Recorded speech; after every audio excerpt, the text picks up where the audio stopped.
has just that ambition.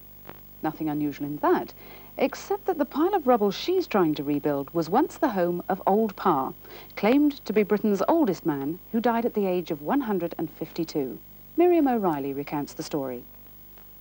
There's no actual birth certificate to prove that Thomas Parr lived to be 152. They didn't have them in the 15th century. But his legend was so widely established by the time of his death in 1635 that his tombstone in Westminster Abbey declared he lived over a century and a half. And there's no arguing with that. Living to be 152 is a remarkable feat in itself. But perhaps the most surprising thing about Old Parr was his sprightliness. When he was 80, he took himself a wife. She bore him 2 children. He outlived her. And when he was 105, his mistress gave birth to another child. This so offended public morals that he was forced to stand in the local church in a sheet for a whole day. It didn't put him off. When he was 122, he took another wife. She bore him another child. So how did he do it? When he was 130, he was still out working in the fields. Old Parr lived a very simple life. His diet consisted of old cheese, whey and bread. And a poem written at the time said he loved the odd sing-song or two with his friends, and a glass of ale or a cup of wine. For almost all that rich and colourful life, Old Parr lived here at Winnington in Shropshire. Jennie Forbes, the present occupant of the site, is a bit younger, but in her own way just as tough. Old Parr's cottage is a heap of rubble these days, but Jennie's been fighting a campaign for 3 years to restore it to its former glory. She remembers well what it used to be like, because her family owned it in the late 1950s. She was the youngest of the children pictured here. Well, I was brought up in this area and actually on this site. And I remember the visitors that used to come here, and I can remember going into that room over there. So I was brought up with meeting people and touring around the cottage and telling them different things, and I suppose it's just in your blood. You just want to do it. Your family, as you say, owned the land, and your father was the man who found it in the first place and brought you down from up north to live here. That's right. He saw it advertised in the Liverpool Echo, and he bought it. Came down here, bought it, and the guy who was selling it said he wouldn't sell it unless it was going to be re-renovated, the cottage. So my father got stuck into it and really did a good job. But sadly, his handiwork crumbled within a year when the cottage was destroyed by fire.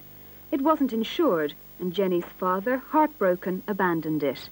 For more than 20 years it lay a heap of rubble until Jennie began the battle for permission to rebuild. The planners said the area was greenbelt, but reluctantly conceded that rebuilding something wouldn't breach that. They said it would be uneconomical to provide proper services, until Jennie pointed out they were already laid on. Even the telephone was connected. Eventually she took to outright lobbying. Well, it was just through seeing all the councillors, and you go around them all, tell them exactly what you want to do. They all knew the same story. Some were against, some were for. And then I kept asking them, how do you think your vote? Depends how the meeting goes. Why did you think it was so important to rebuild Old Parr's cottage? Because of the historical rights. I mean, there's a lot of people who want to know about Old Parr, and if I don't rebuild it, then it'll just be a patch of grass. And that's it. Ruins, overgrown. And after 2 years of official rebuffs, she succeeded. The county and district councils fell out with each other, and the district council reversed its previous stance.